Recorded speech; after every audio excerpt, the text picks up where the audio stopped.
segundos que tenemos el placer de compartir con el doctor Emanuel Taub con doble M, no con una sola M, así que lo vamos a corregir, tal como le cambiamos el nombre de Oshea y Yoshua, de Sarai a Sara, de Abraham a Abraham, también de Emanuel a Emmanuel, ¿no? Vamos a ponerle más énfasis. Si puedo elegir, entonces, sí, si puedo elegir, entonces poneme Esther, me gusta más. Bueno, ok, somos libres. Hola, ¿qué haces, Uri? Qué hermoso compartir con ustedes y con vos. Tenés un look diferente de la última vez. Hay menos Sí, barba. después de 7 años me afeité todo y me corté el pelo. Nada, se lo merecían los 7 años de... Cada 7 años me voy a afeitar. Así Muy que bien. eso. Hay algunos que cada 7 años hacen descansar la tierra, otros se afeitan. Por eso voy a descansar la cara. Y sí, también tengo más colores en los brazos. 6 años, me gusta. 6 años de barba, 1 sin. De 6, barba me corta, gusta. sí. Es el Shabbat de la barba. Bueno, Emma. Bueno, con el querido Emanuel Taub, con el cual ya compartimos un lindo y fructífero encuentro hablando de ángeles, de la angelología, en los textos bíblicos, en los textos del Segundo Templo y al comienzo de la tradición rabínica clásica, hoy nos vuelve a encontrar un nuevo encuentro de la otra cara del judaísmo que hacemos junto a las diferentes comunidades de Fundación Judaica para compartir esta noche, y una noche de jueves por mes para ver otros temas que normalmente no solemos hablar y discutir en las comunidades judías en forma tradicional, que tiene que ver con estos temas un poquito raros, que una buena madre judía le preguntaría a su hijo, Emma, ¿por qué estudias sobre ángeles? ¿Por qué estudias? ¿Por qué estudias sobre los demonios? ¿Por qué demonología? Claro, ¿por qué? Sí. Hay cosas tan lindas en el judaísmo, las festividades, te dirían, algo de Shabbat. ¿Para qué meterse con espíritus, con si se puede hablar de los muertos, con los muertos? ¿Qué relación hay entre los vivos y los muertos, no? Una buena Edith Mame nos diría... Para molestarte, le diría un buen hijo de una Edith Mame. Pero igual eso empezó no solo con la parte del Mesías y después con la demonología. Perdón, Emma, te diría más, para seguir hablando con vos una vez que ya no estés, le podés decir, y la pones contenta y todo. Es que una vez le dije algo parecido y me cortó el teléfono. Le dije, no te preocupes que cuando yo decida sacarme la vida, vos ya vas a estar muerta. Y me cortó el teléfono. Pero no, empezó hace mucho, solo esta pequeña anécdota, porque cuando yo hice mi maestría y la especialidad en estudios árabe islámicos, estudié árabe mucho tiempo, y lloraba y me decía, ¿por qué estudias árabe? ¿Por qué estudias árabe? Y le dije lo mismo, para molestarte. Así que después pasé a los judíos de vuelta, o siempre estuvo, y bueno, estos temas, pero porque son los que me parece que son interesantes para pensar otras cosas, ¿no? Para conocer otras cosas.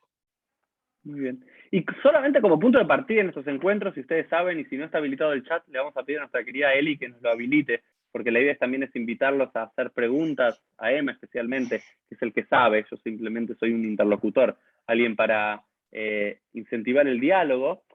Yo, cuando hablamos de la necromancia, cuando hablamos de entrar en contacto con los muertos, de consultarles y demás, uno tendería a pensar que si uno lee la Torá, lee el Pentateuco, lee el libro de Deuteronomio, que no habría mucho lugar, ¿no es cierto?, en la tradición judía para que esto sea una pregunta. Porque literalmente dice la Torá, todo lo que es Bal'ov, todo lo que es adivinación, todo lo que es consultar con los muertos y demás, estrictamente prohibido. Entonces, sería una respuesta bastante contundente si solamente leyésemos ese pasuk, ese pasaje.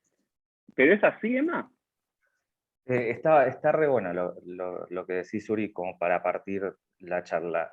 Lo que es interesante es, primero, pensar quiénes tenían la libertad para realizar estas cosas, o quiénes se daban la libertad interpretativa para hacer estas cosas, siempre partiendo de la base de que toda tradición, todo judaísmo son tradiciones interpretativas, por lo cual, y lo que es muy o más importante de la necromancia, que es esta búsqueda de hablar con los muertos, es que no arranca la mística sino en el Talmud, en el rabinismo, o sea, talmúdico.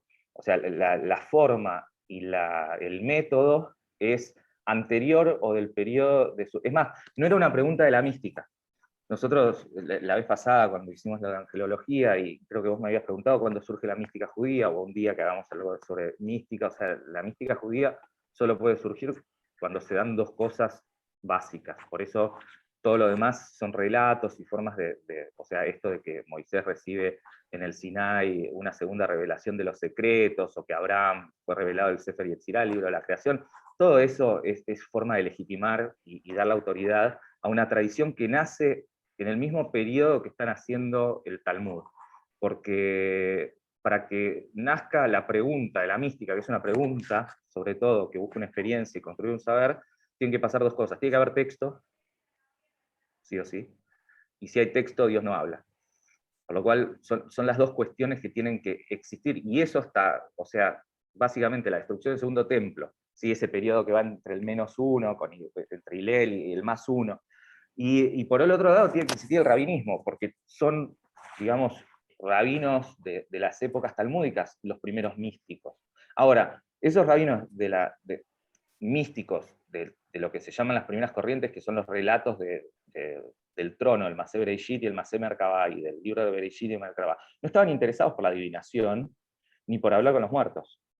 O sea, la búsqueda y la práctica de conectarse con espíritus, a mí me cuesta hablar de muerte, porque para mí, después de tanto trabajar e investigar dentro sobre todo de la mística, o sea, hablo de vida o de la finitud de la materialidad física, ¿sí? O del cuerpo, como la muerte. No me gusta hablar de la muerte porque la muerte es como la finalización o el acabamiento de todo, y para la mística, sabés, Uri, y todo, es que existe algo que es el Gilgul, que Luria fue su máxima expresión, La reencarnación.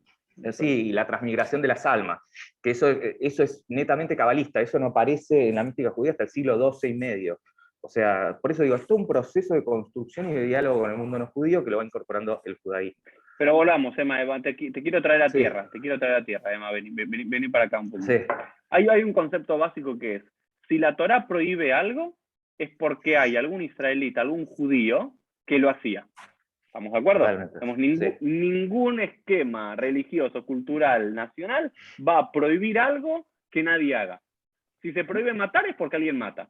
Si se prohíbe comer cerdo es porque alguien come cerdo.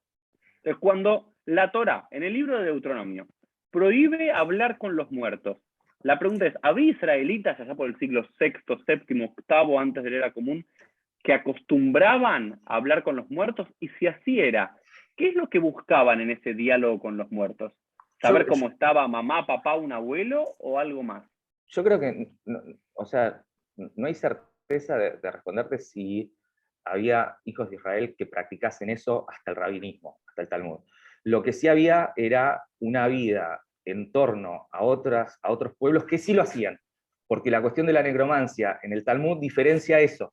Entonces te das cuenta de eso, o sea, te das cuenta que de alguna forma está ordenando y diciendo, ustedes pueden hacerlo de este modo, pero no pueden hacerlo de este otro modo, que es como lo hacen los demás pueblos. Y hay algo ahí que es lo que cambia la visión de Deuteronomio. Son dos cosas. Primero, que no es hablar con los muertos buscando la adivinación, o sea, en eso cumplen siempre, hasta los místicos cumplen la halajá, digamos. O sea, cuando hay una conexión con un espíritu, o cuando se conecta directamente con un muerto, que además hay un periodo en el que te puedes conectar, no es para adivinación. O sea, no es oracular, es justamente, lo diría, es tan judío que duele. O sea, es para ver si necesita algo, si dejó algo pendiente, si tiene que terminar, si su alma está en tránsito y falta algo para poder ascender. O sea, realmente está, o sea, digo lo mismo del golem, ¿no? De la creación ex nihilo. Somos tan judíos que el primer golem era para limpiar una sinagoga, es como pobrismo total. Digamos, no era para asustar gente. Lo mismo con lo que dice el Talmud del diálogo con los muertos. Por lo cual, de alguna forma, y vos lo sabés, o sea, siempre estas enmiendas o la manera que no engañamos, pero que le hacemos el truco a la halajá, ¿sí? Acá es muy interesante, porque ni la magia, ni la adivinación, o sea, ni la necromancia en el judaísmo busca saber sobre el futuro, sobre el tiempo venidero, o sobre ¿Y el por tiempo qué más no? allá. ¿Por qué no?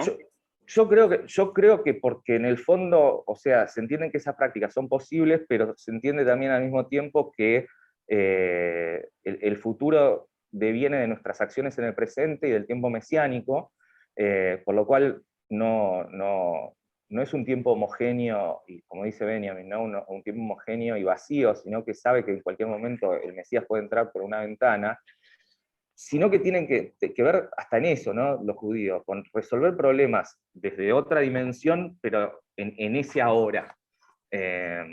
Yo traje además las citas talmúdicas para compartirlas con vos. Pero, sí. No, y sí. lo único que iba a decir y que iba a agregar es esto. O sea, hay una frase que tardé mucho tiempo en entenderla de Scholem, que dice: los filósofos y los místicos son los aristócratas del pensamiento en el judaísmo. Y después la explica él en otros libros. Y lo que dice es: ellos conocen la halajá, pero la adivinación, o no la adivinación, el diálogo con los muertos o la magia, es de una élite, es de una parte muy chica que, sabiendo lo que dice la halajá, se da la libertad para hacer eso. ¿Pero en contra de la halajá o encontrando como un caveat, encontrando como una vuelta de tuerca para no romper?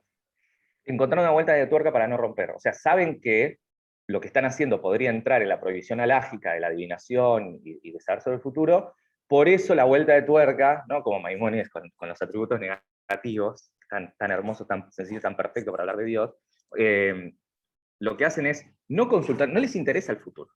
Además, además hay algo, el periodo en el que pueden hablar con un muerto, que tiene que estar tibio, perdón que lo diga así, tibio, y que además, ahora cuando lo comparta vas a ver y van a ver que es muy lógico con todo lo que tiene que ver con los abelim y con nuestros duelantes y el periodo de duelo, tiene que ver con resolver cosas de ese momento. Es como, es muy Mame de mística, o sea, bueno, te fuiste. ¿Necesitas algo para seguir subiendo? ¿Dónde está el código de los Bitcoin, ¿no? De tu Sí, sí, billetera sí, fría que dejaste, ¿dónde está? ¿Dónde está? Sí. Igual una cosa, recordemos a Samuel revivido por Saúl. Claro. Y digamos, que alguna cosita hay dando vuelta en nuestra textualidad. El rey Saúl va a consultar a la bruja, ¿no? Ahí, digamos, en los textos bíblicos, si bien hay una prohibición, entre comillas, tajante del Deuteronomio de no adivinación y demás, tenemos algunos casos como el rey Saúl consultando con una bruja y directamente consultan a los muertos y demás sobre unas cuestiones. Y también había, ¿no? Antes del periodo de los Nevi'im, de los profetas, estaba el cargo de José. José literalmente es el vidente, Sí, que el puede lector de ver, sueños, además.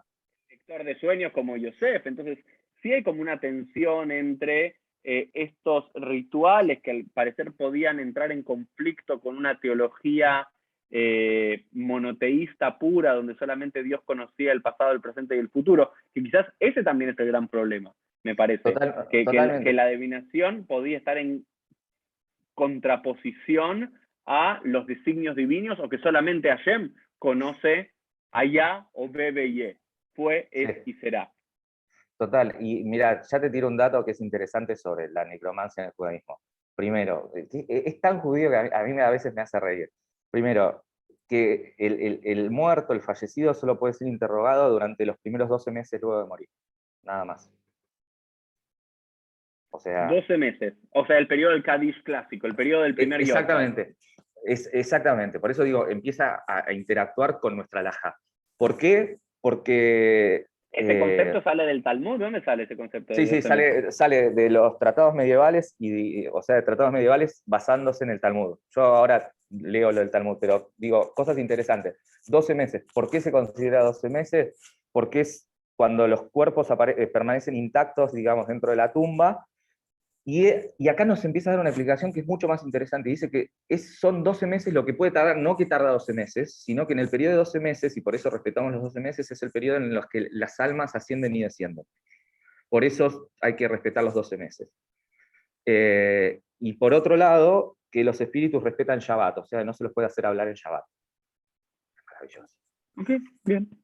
O sea... No, pero déjame sumar esto, ¿no? Para esta conversación que sume a nuestro diálogo, para de diferentes saberes poder decir esto, que la idea de que el duelo, especialmente por un padre o una madre, que es por 12 meses, ¿sí? Que es hasta que se cumple el primer Yortzeit, también uno de los sentidos tenía que ver con que hay una cita talmúdica que se dice que hasta el más malvado de los malvados, ¿sí? Tarda de purgar en el purgatorio todos sus errores hasta 12 meses. 12 Con lo meses. cual, cada vez que hacemos el Kadish, elevamos el alma una vez, y por eso la costumbre de nuestros padres es hacerlo por 11 meses y no 12. Porque si no, implícitamente está diciendo que tu papá o tu mamá es súper malo, que necesitó 12 meses de Kadish. Entonces, y son esos mismos 12 meses de duelo, que se puede consultar con un muerto. Exactamente. Y más no. Más no, más no.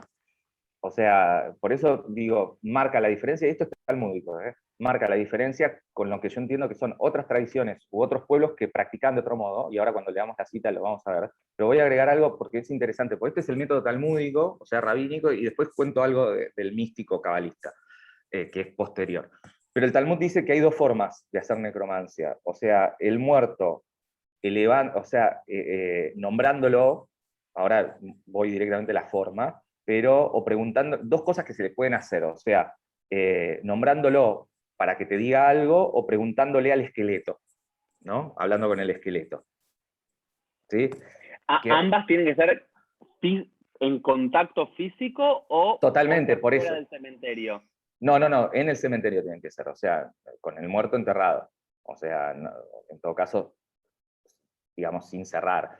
Pero hay un tercer método popular que es muy interesante y habla también de otra idea dentro del judaísmo, que es el de la amistad, que dice que otra forma en el Talmud de la necromancia es cuando dos amigos pactan que el primero que muere va a volver para resolver secretos divinos o darle secretos divinos al que quedó vivo. O sea, y que ese volver lo va a hacer en los sueños, en el espacio onírico. O sea, y que puede aparecer también, dice, en las horas del día. O sea, el muerto le pide a su ángel que el espíritu se vista con materia para poder cumplir la parte del trato, que ahí ya entra la angelología.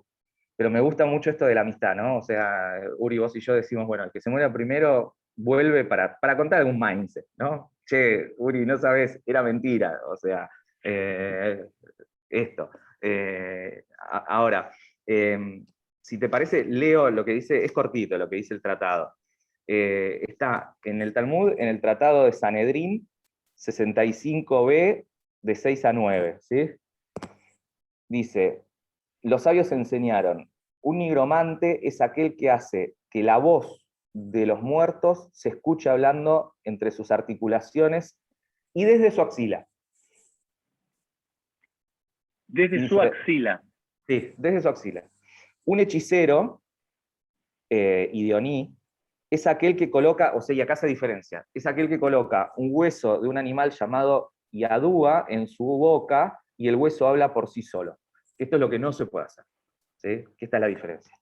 Los sabios enseñaron, la categoría de nigromante incluye tanto al que resucita a los muertos con su sejur, ¿sí? Dice Betzejurú, ¿sí? Que sería simiente, ¿no? Me parece, que es una forma de hechicería, como aquel que consulta el futuro de una calavera, ¿sí? O sea, que habla con la calavera. ¿Cuál es la diferencia entre este tipo de nigromante y ese tipo de nigromante? Cuando uno resucita a un muerto con su sejur, el muerto no se levanta de la manera habitual, sino que aparece al revés y no se levanta en Shabbat. O sea, no se puede hacer en Shabbat.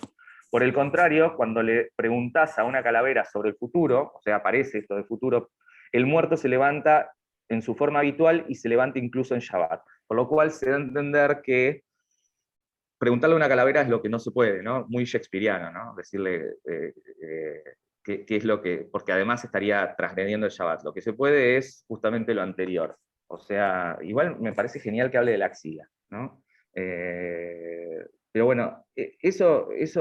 No, yo tengo varias cosas para decir, no solamente Shakespeare, porque también hay un pasaje en Pirkei Avot que se habla de la calavera.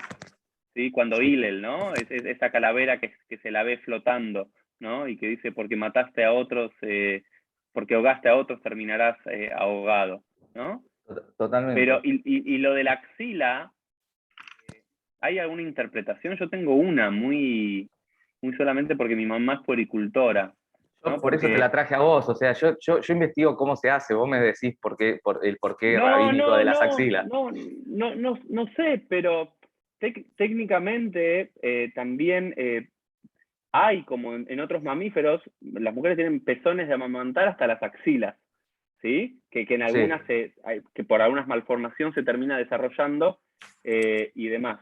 Muy extraño, ¿no? Porque tampoco la axila no es uno de esos partes del cuerpo donde la tradición rabínica constantemente hable y nos diga algo, ¿no? Sí de las totalmente. rodillas, sí de las manos, de los dedos, hay como bastantes, de los huesos hay cosas. De las axilas, la verdad que es la primera vez que escucho, así que me gustaría Dice eso, pero entender.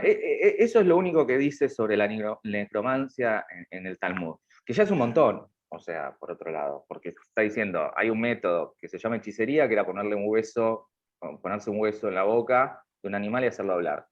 Está la posibilidad de hablar una calavera, que es adivinación y que da a entender que está prohibido, y la otra es justamente eh, invocando los nombres, haciendo lo que hay que hacer, que puede ser, digamos, que aparezca o esto de que hable en la axila, eh, preguntarle.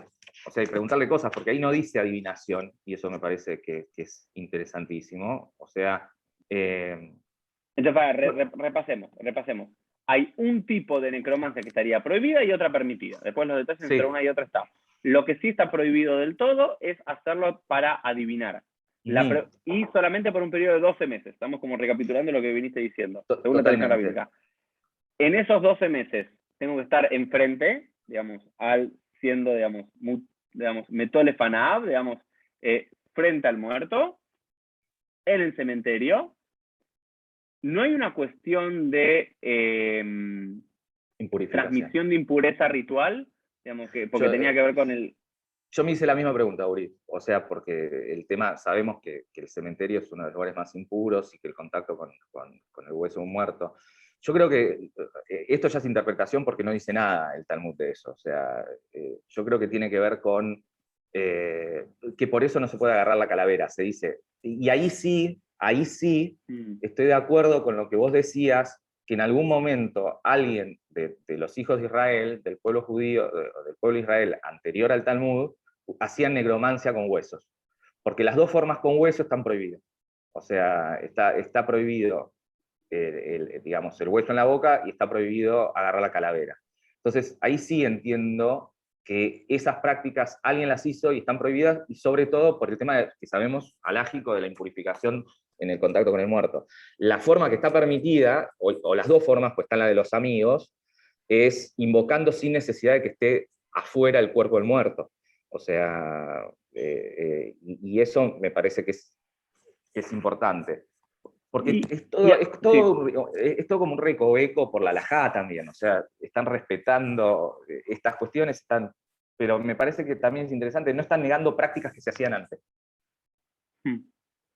Sí, yo lo que estaba pensando, que estamos hablando de un tipo de contacto con los muertos, que es un contacto con los muertos intencional, digamos, que hay Sí, un vivo, que hay un, ¿no? Eso también hay que marcarlo, que hay un vivo que quiere preguntarle algo al claro. difunto. ¿Tiene que tener una relación cercana o podría ser cualquiera? No, dice que la técnica necromante es rabínica, o sea, en ese sentido, digamos, no es un No, no, familiar. no tiene que ser un familiar No, necesariamente. no Yo tiene que ser quiero un ir familiar. y... Ok. Pero la otra es que también es un contacto con el ultramundo, digamos, que siempre hubo una fascinación con eso, ¿no? Porque ya desde el sentido más humano, común y corriente, siempre nos preguntamos dónde están, qué hacen, qué ven, qué sienten, ¿no? Digamos, que el vivo se pregunte sobre no solamente la muerte, sino sobre qué sucede en la muerte, es algo muy natural y también se puede dar, y recuerdo una historia talmúdica, donde el contacto con los muertos no se da con la intención. Se da, no recuerdo exactamente, pero está en el Tratado de Brajot. No sé si la tenés ahí, Emma, dentro de de lo que estás ahí buscando de citas, pero hay una historia, Brajot 17, 18, donde había alguien que por algún motivo lo echan o no puede dormir en su casa y decide ir a dormir al cementerio. Sí, me acuerdo, pero ¿Sí? cuando estudié, me acuerdo, pero de mis estudios rabínicos, eso, no lo tengo Y, acá. y, es, y va a dormir al cementerio y no es que busca contacto con los muertos, no es que busca, no le pregunta nada, pero estando allí, ve que los espíritus de dos muertos conversan, ¿no? Digamos, la Gemara imagina en el Beit Akbarot, en la casa de los Muertos, difuntos, sí, de los de los difuntos, sí. muertos, que a la noche se levantan a charlar como amigos y les cuentan qué va a suceder. Y él viene con esa información de ¿sí? Lo que va a pasar para tratar de resolverlo de antemano, que hay una cuestión de la sequía de la tierra y demás. Así que también hay como un pasaje ahí que ya en el Sí, propio cementerio está la vida de los muertos conversando y que uno de alguna forma, están haciéndose presente ahí, puede agarrar algo. yo lo que te traje también, que está vinculado indirectamente, pues sabía que te iba a gustar y porque creo que a todos les va a gustar, porque son estas historias raras, el lado, ni siquiera B, C, D, E del judaísmo.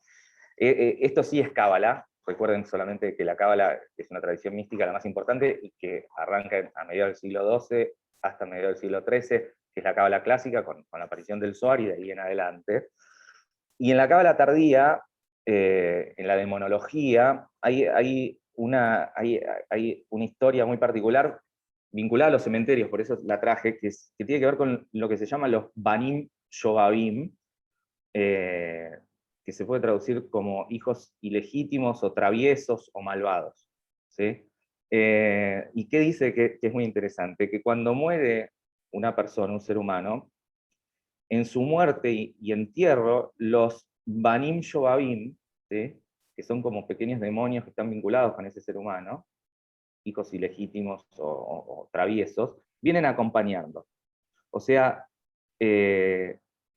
vienen a acompañarlo en su muerte, pero hay un problema, y también digo, lo traigo porque explica cosas de lo que hacemos en el cementerio. Le reclaman parte de la herencia, vienen a reclamarle parte de la herencia, muy judía. Pero pueden lastimar o herir a los hijos legítimos que están acompañando al padre muerto. Por eso dice la Cábala que existe la costumbre de dar vueltas al muerto en el cementerio, ¿sí?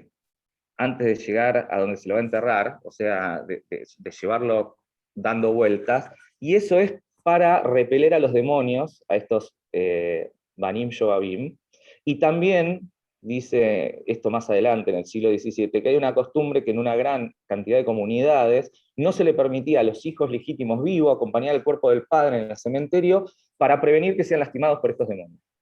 No, pero hasta hoy lo digo.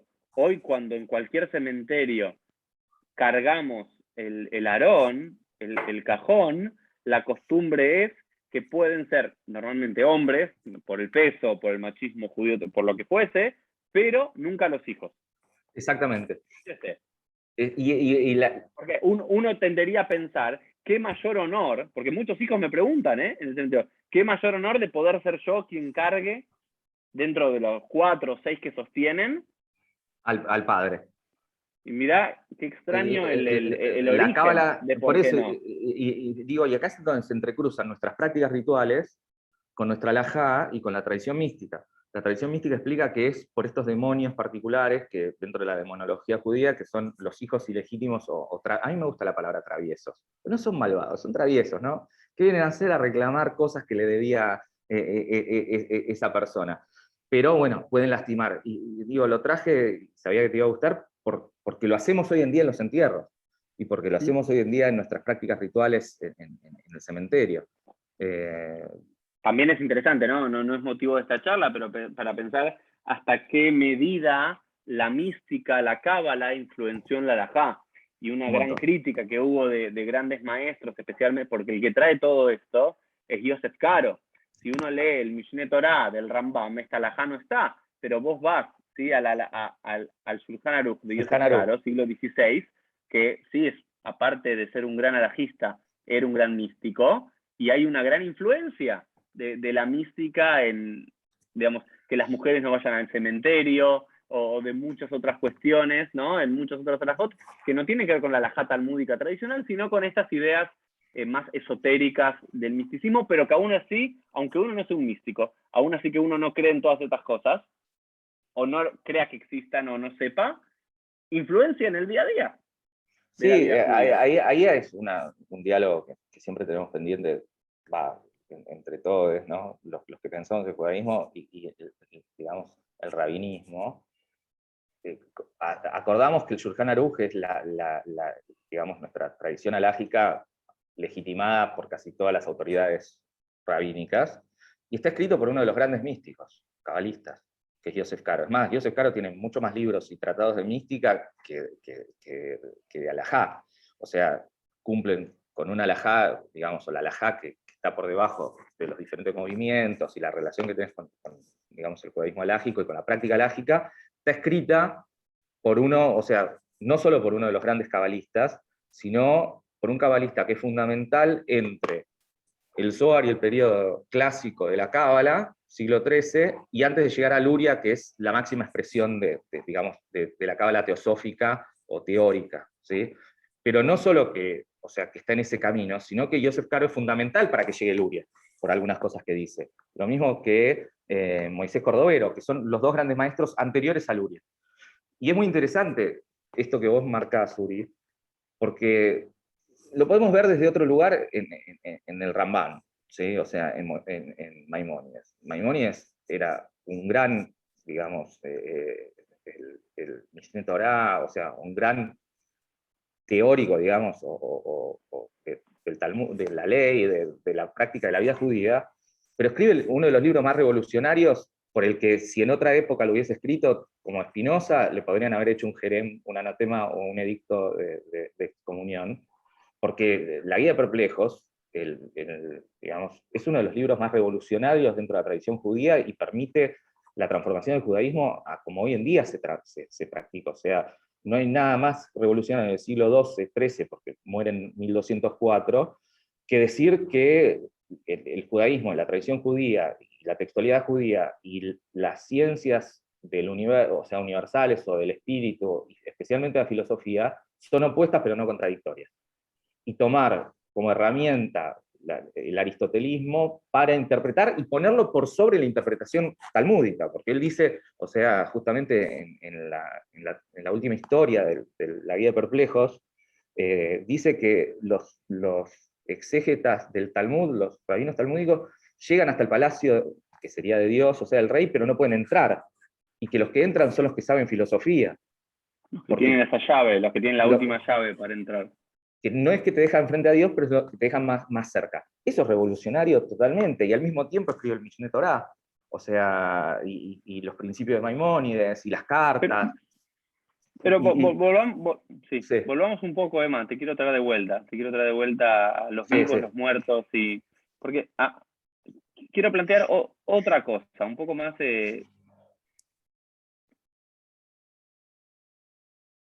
Entiendo que la prohibición bíblica y rabínica en general de entrar en contacto con los muertos tiene que ver con una idea de decir son dos olamot diferentes, ¿no? Y todas las ideas, ¿no? Hay una antropóloga, Mary Douglas, que tiene varios libros en relación al libro de Baikra de Levítico, y ella enfatiza una y otra vez este concepto, que la mayoría de las prohibiciones de alejamiento de todas las cuestiones que tienen que ver con impureza ritual, ya sea una mujer menstruante, es porque hay potencial de vida y ya deja de haber vida, o es una vida no realizada, o alguien que tuvo una emisión seminal, o... Esa figura que era maravillosa, el que de la noche, no me acuerdo el nombre alágico, que está en el Shulchan Aruj. Era Levatalá. Sí, la persona que eyacula dormida. Sí. O, por ejemplo, no sé, tocar un muerto, un animal o lo que fuese, era alejar a los vivos de los muertos. Es como que entiendo sí que realmente había un espíritu de la tradición judía, por lo menos bíblica, de entender a los muertos, dejar a los muertos, a los vivos, dejar a los muertos, a los vivos, dejar a los vivos, ¿sí? Son dos mundos diferentes, ¿sí? Que no sé si hace bien que se encuentren. Por eso también la propia tradición judía nos trata de alejar del cementerio una vez que enterramos a un difunto. Pero también hay Totalmente. algo de eso. Hay muchas tradiciones religiosas donde es la vuelta al cementerio para continuar esa relación. Y estamos cerca de Halloween, ¿no? Digamos, en el mundo pagano. O el Día de los Muertos. Y la tradición judía tiene un Yortzeit, el Día de la Recordación, pero no tiene un Yom HaMeitim. Me parece que todas estas cuestiones que estamos hablando irrumpen de alguna forma con el pensamiento general, que es decir, dejemos a los vivos vivos, a los muertos muertos, honrémoslos, recordémoslos, pero son dos mundos diferentes. Pero entiendo que hay una necesidad humana, que es ahí es donde se mete Yo entre creo, Shaul consultando y el sí, Talmud y la mística, de decir, bueno, pero ¿qué pasa? yo creo que estoy muy de acuerdo en lo que decís, pero creo también que hay una necesidad de la, digamos, no solo los espíritus o las almas que están ascendiendo, hay una necesidad de las diferentes entidades del mundo celestial, o el mundo divino, o el mundo espiritual, también de contactarse con, o entrar en contacto con el mundo material. ¿Por qué digo esto? Sacando a los ángeles, que ahí está el ejemplo clásico, digamos, de un contacto entre esos dos mundos. Porque por más de que dejemos a los muertos muertos y a los vivos muertos, como me gustó que dijiste, y a los vivos vivos, lo que no considera ni el texto, o sea, ni revelado, ni Torá, y mucho menos, porque esto me parece que es un problemático después en Nevi'im, en profetas, es que por más de que digamos, lo que tiene que ver con el cuerpo y con la vida subjetiva individual quede separado, nunca cerramos el diálogo entre ambas dimensiones. ¿Sí? El profeta todavía recibía, digamos, revelación, epifanías, después en los textos más adelante tuvimos, o sea, en lo que es el Tanaj, o sea, tenemos ese contacto y ese diálogo constante. Para mí en la parte de Nehemías en Profetas es más difícil porque Eliyahu es jodidísimo entenderlo y porque no muere Eliyahu Anabí, o sea, el profeta Elías, y genera mucho quilombo, digamos, teológico, pero sigue estando este tema de qué pasa cuando estás muerto. Ahora, fuera de la parte talmúdica, que es muy interesante que metan la necromancia, para mí, igual como vos decís, no lo meten por una práctica que era común en ese periodo siglo II, siglo VI, sino más que nada para decir, sabemos que existe, sabemos que existía, sabemos que se practicaba dentro del pueblo y dentro de otros pueblos, ¿sí? Prefiero estructurarlo, como hizo Maimónides con la mística, digamos, del nacimiento de la Cábala, como hizo Maimónides con los ángeles. Prefiero estructurarlo, explicarlo y decir que está prohibido y que no, que decir no existe. Porque si digo no existe, ¿sí? Va a aparecer testimonios o va a aparecer cosas de que existe. Eso en cuanto a la cuestión talmúdica.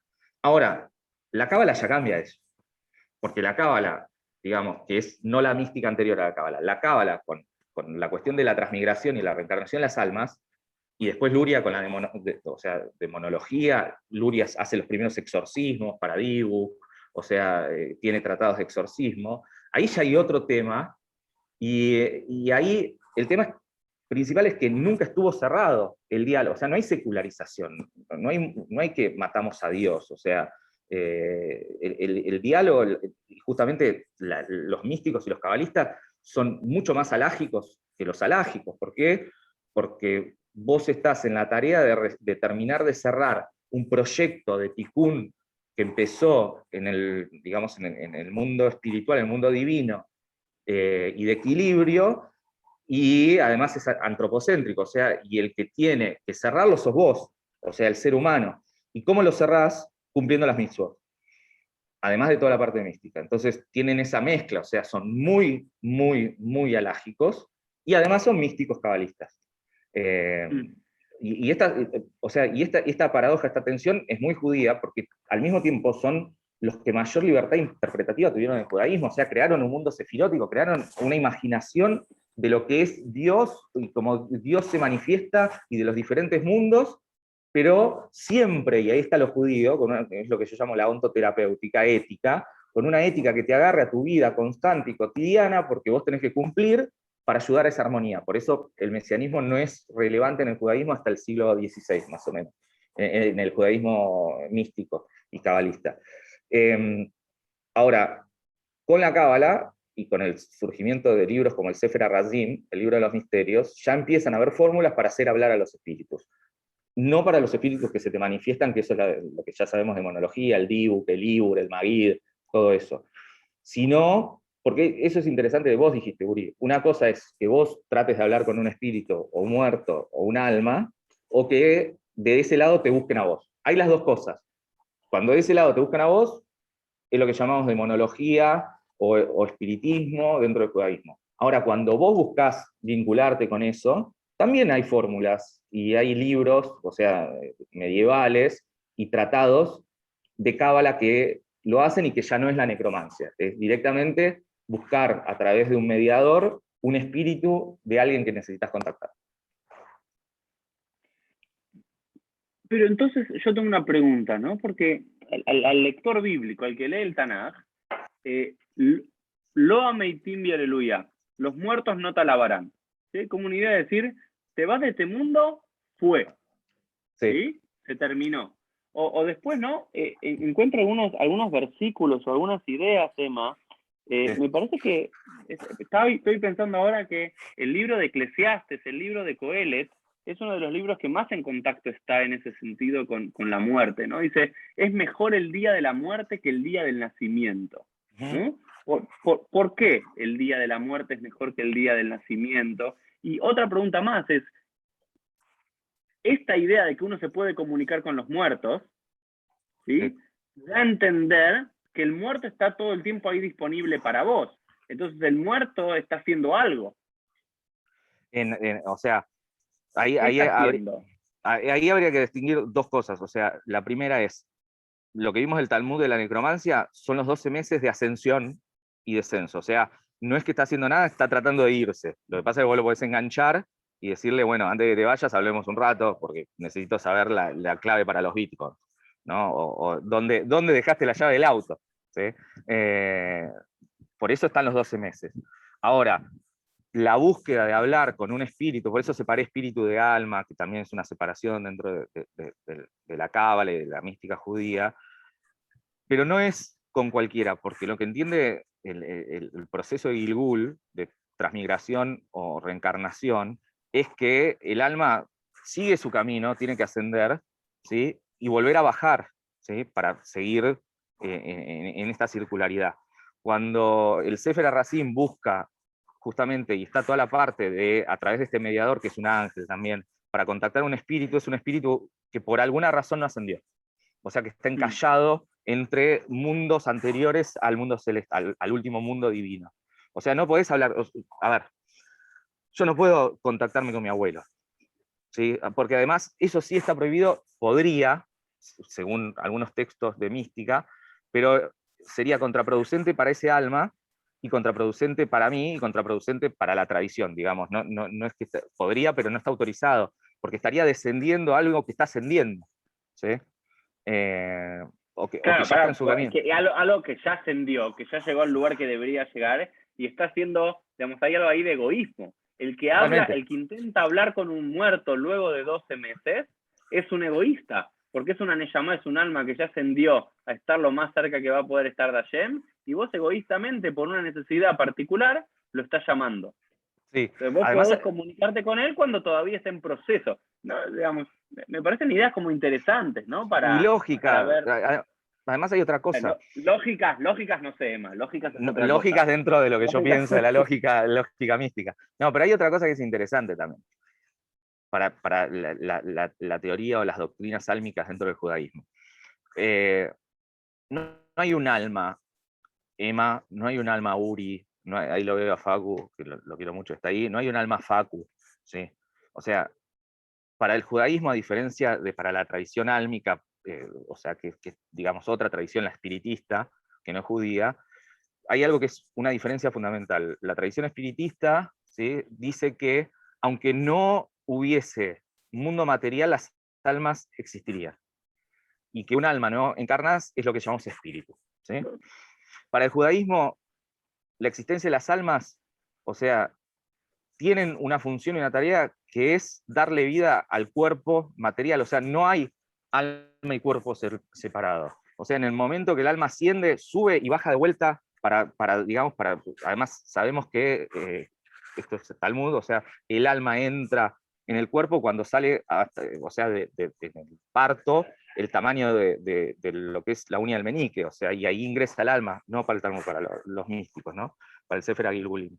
Por lo cual, siempre hay un movimiento y una movilidad de las almas. El problema pasa con esas almas que por alguna razón, ¿sí? Dice, o que le hicieron un mal, o que necesita hacer un mal, o sea, necesita vengarse de algo, o algo demasiado fuerte le pasó en la tierra, por lo cual no puede ascender y es retenida en las instancias anteriores a lo que sería el Etza Neshama, o sea, el árbol de las almas, para Luria. Eso a nivel almas, ¿no? Y te podés comunicar. Y por el otro lado, lo de los 12 meses me parece interesante, porque en esos 12 meses también el alma está saliendo de la subjetividad del cuerpo. O sea, cuando yo me contacto con un alma que ya ascendió, ya no es el alma que estuvo en mí.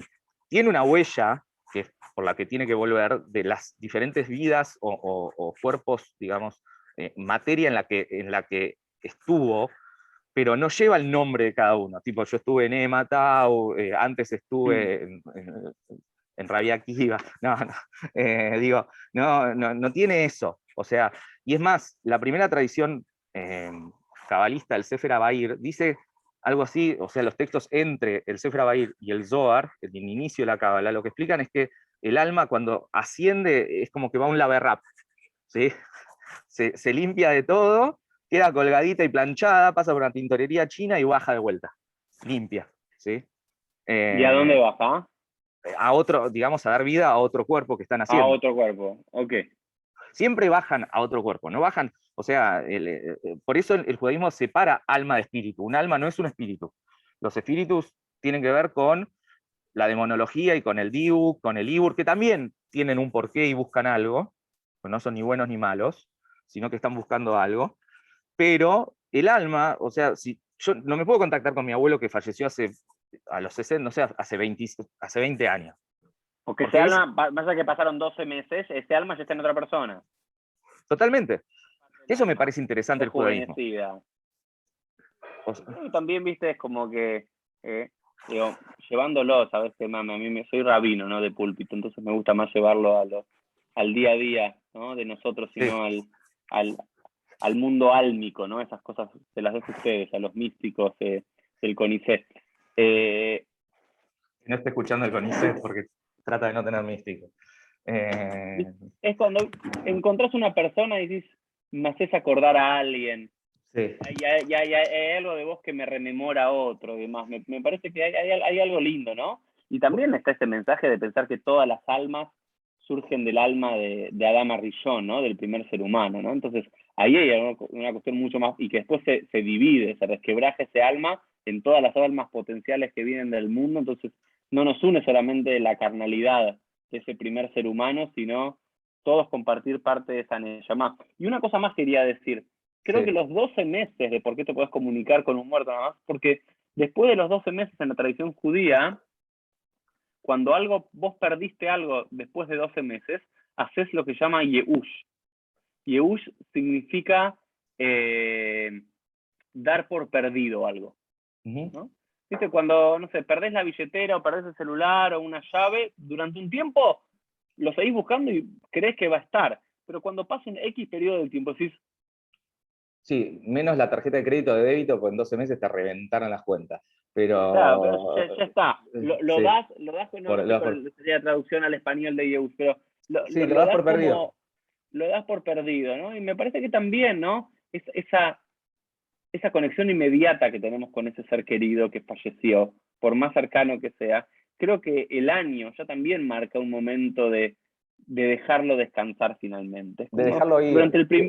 Durante el primer año no lo dejas descansar, no lo dejas ir, y por eso todavía le preguntás. Y si no le preguntás en la tumba, le preguntás en los sueños, o te lo acordás en los sueños, o en el día a día en tu casa. Pero cuando pasan 12 meses es como decir... Por eso, Shalom en serio, ¿no? Totalmente. Pero por eso, digo, es tan lógico que aparezca en el Talmud esta parte de la necromancia y remarcando los 12 meses. Y quería decir algo de las dos cosas que dijiste anteriores, pues para mí son fundamentales. desde eso de cuando ves a alguien y decís, te conozco desde siempre, ¿sí? Es una cuestión luriánica, o sea, de la cábala de Luria, desde la que yo construyo mi teoría de la amistad o el amor, que es lo mismo. O sea, Luria lo que plantea, porque digamos el punto más radicalmente profundo del pensamiento cabalista es Luria, ya después de Luria todo es diferente, porque realmente, o sea, lees a Luria y decís, en teoría Luria, mientras dormía, bajaba su Maguid, y su Maguid era Eliabo Naví, o sea, el que le explicaba cosas era el profeta Eliabo, que después él no escribió nunca nada, o sea, caminaba con sus discípulos, sobre todo Jaime Vital, y ellos escribían, por eso los libros son de Jaime Vital, en donde está, y de otros, Ibn Tarús, que es los que tienen, digamos, toda la cábala luriánica. Pero Luria explicaba que las almas, cuando ascienden, van a un árbol invertido, ¿sí? Que tiene grandes troncos, o sea, grandes raíces, con grandes troncos y con diferentes ramas que van saliendo de esos troncos. Y que es como el estadio final o el estadio inicial, ¿sí? Después de, o sea, es la imagen. Y que lo que existen son familias de almas. O sea, y para mí esa es la clave de entender esto, y para mí, o sea, lo que escribo desde ahí es la teoría de la amistad. O sea, cuando vos te ves con alguien que sentís que lo conoces toda la vida, que lo ves y te pones a charlar como si hubieses charlado el día anterior, desde la visión luriánica que yo tomo, es porque probablemente las dos almas estaban en la misma ramita de almas, en la misma familia de almas. ¿Sí? Y eso es lo que hace que a veces también, yo me acuerdo de chico, mi vieja me decía, este profesor era horrible, lo que me decía, yo no entendía, me decía, un profesor de la facultad que era un problema, me decía, de piel, o sea, no lo podía ver. Y yo, de grande lo entendí, porque hay gente que no podés estar cerca y no sabes por qué y no te hizo nada, y quizá tiene que ver con la lejanía álmica que vos mantenés. Y también me pasa, pues, para mí la amistad no tiene tiempo, sino que es un encuentro, y que probablemente, si lo tomamos desde Luria, las almas de las dos personas pertenecen a la misma ramita, a la misma familia de almas. Y después lo otro que dijiste, que es interesantísimo, que esto es también Zohar y el inicio de la Cábala antes de Luria, Luria lo lleva a la máxima expresión, es lo del Adán Kadmon. ¿Sí? Adán Kadmon es el primer Adán, digamos en Génesis 1, el sexto día, que para la Cábala es un ser espiritual, que no hay dos, o sea, hay uno. Y lo que explica la Cábala, el Zohar, en la cuestión álmica, en el Adán Kadmon y después Luria, es que el Adán Kadmon contiene todas las almas que Dios creó. O sea, Dios no es no sé cómo se dice. Una máquina expendedora. Expendedora, no es un cajero de almas. O sea, no es que anda tirando almas todo el tiempo, ¿no? Es como Bitcoin, está bien, Bitcoin. Una vez pusieron un número finito y ya está. Y hay que ir buscándolas, hay que minar almas. Mirá qué linda. Ya está. De la dama Kadmon al Bitcoin, hay que minar almas, pero estaban todos ahí. Sí, se habla de 600.000, 700.000, bueno, no importa. Pero todas las almas fueron creadas en un mismo momento y eran contenidas en Adán Kadmon. Cuando aparece, digamos, para Luria, la creación del mundo material es una catástrofe, ¿sí? Porque tiene que ver con un problema entre el bien y el mal en el mundo sefirótico, ¿sí? En el mundo divino. Lo que dice, y esto es genial porque son los diferentes planos que pasan al mismo tiempo, que en la transgresión o en la caída de Adán, ¿sí? Y Javá, cuando comen del fruto del árbol del conocimiento del bien y el mal, lo que produce en realidad es la explosión del Adán Kadmon. Y es ahí, o sea, y lo que es interesante es que parece una catástrofe, parece una explosión, pero es positivo, porque esa explosión es la que libera las almas que estaban contenidas en Adán Kadmon, que empiezan la circularidad entre el mundo espiritual y el mundo material. Maravilloso. Bueno, siendo las 20:30 y permitiéndonos a todos continuar nuestros días, nuestras noches, seguir pensando, imaginando, soñando. Acá preguntan, entonces las almas de este momento histórico podrán ser las mismas del pasado, como se van reciclando. Sí, creo que básicamente eso es, se van reciclando y también se van dividiendo, ¿no? Porque lo que me acabo de dar cuenta cuando armamos este ciclo de charlas que tiene que ver con la cara B, C, D, E, F, de Darkseid. el Citra Agra, ¿no? Sí, el Citra Agra, ¿no? digamos, el lado oscuro, el otro lado, según la tradición mística. Que me parece que también los propios místicos, cuando le dan ese nombre, ¿no? Sitra Ahra, eran conscientes que eran el lado Bet. Ellos eran conscientes, estaban orgullosos de ser ese costado elitista. Sí, Pero que quería decir algo, me parece que todas las cuestiones que estamos hablando, una y otra vez, Emma, todos están en un tema que no ahondamos como una clase en sí, pero que vuelve una y otra vez, que está en el concepto de la Neyamá, de la existencia del alma, ¿no? Porque me parece que ninguna de estas figuras, ¿no? Ni de los ángeles, ni de los demonios, ni cualquier otra de las cosas, incluso hablar con un muerto, hay un preconcepto que existe una Neyamá. Porque si seguimos tajantemente la literalidad bíblica y que somos cuerpo, ¿no? Y que el hálito Nefesh es más divino. cuerpo, que otra cosa, bueno, nos vamos de este mundo y no hay contacto posible, no hay necromancia porque no hay nada. Pero en cambio, cuando metemos en la cuestión la idea de que existe una Neyamá que nos trasciende al mero cuerpo, todo el resto de las cosas es posible. Porque si hay una Neyamá en nuestro cuerpo y cuando morimos suba a los cielos, algo está haciendo. Está retenida en un Totalmente. lugar y podemos tener contacto, le podemos pedir a un ángel que me la baje, o si está un poquito enojado, vuelve como demonio. Entonces me parece que la raíz de todo esto es volver al concepto de la Neyamá, del Sí, alma, ¿no? y acá es algo interesante. Pues, lo que entiendo y más en estos últimos años, en donde con más profundidad, además, gracias a las clases y el diálogo con los estudiantes de estos temas que tengo, de los grupos, es que todo en la tradición judía, o sea, en el texto, en la Torá, que es o sea, que tenemos el mismo suelo en el que caminamos todos, no es que es simple por fácil, es simple por la complejidad de la simpleza, ¿sí? Y por poder, como dice Maimónides, que la Torá pueda adaptarse e interpretarse en todos los momentos históricos. Yo creo que la Torá es el único texto que siempre nos interpela en presente. Ahora, desde ese texto, en donde los ángeles, ¿te acordás cuando hablábamos de los ángeles? No tenían nombre, no tenía, o sea, solo aparecen lo de los querubines con las alas extendidas, los primeros ángeles, los que cuidan el Gan Edén cuando los sacan a Adán y Jabá.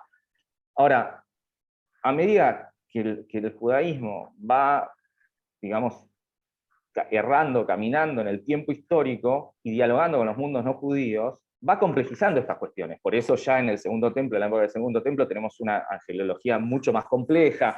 En el texto de Qumran es otra cosa la angelología, pero también la cuestión álmica, porque así como tenemos Ruach, Neyamá y Nefesh, ¿sí? Indistintamente en Torá, porque indistintamente está hablado en Torá, en la Cábala nos da una explicación clave. O sea, y es que esto es Zohar, ni siquiera Luria. O sea, el Zohar nos dice, el alma no es uno. O sea, nosotros tenemos un alma que está dividida en tres partes. Neyamá, Nefesh y Ruach. ¿Sí? Porque si no, no se puede entender el tema de las ascensiones. Porque si el alma se te sale del cuerpo a la noche cuando dormís, que los místicos creen que es como una pequeña muerte, una petite mort, no el orgasmo para los franceses, sino justamente que el alma asciende y ahí está en contacto con otras almas, es como un McDonald's donde intercambian info, ¿no? Toman una coca y comen Coworking. un coworking, y Coworking. bajan, que esos son los sueños digamos, para la mística y para la cábala. No se podía entender, y por eso ahí complejizan la cuestión álmica, no se podía entender, porque si se te sale todo el alma, te morís. Entonces entienden que el alma está dividida en tres partes, después Luria va a decir en cinco, pero en tres partes. Una siempre, ¿sí? Que es Nefesh, está en vos. El Ruach es como una soga que ata las dos partes, ¿sí? Es como, y Neyamá, que es la chispa más cercana a Dios, que es ese primer, digamos, hálito divino que nos insertan, ¿no? Por las narinas, por las narices en el texto bíblico, es la que se eleva a la noche cuando vos dormís. Y ahí nos explican recién, siglo XII, XIII, cómo funciona el tema de las ascensiones. Porque si no, no tenían explicación lógica.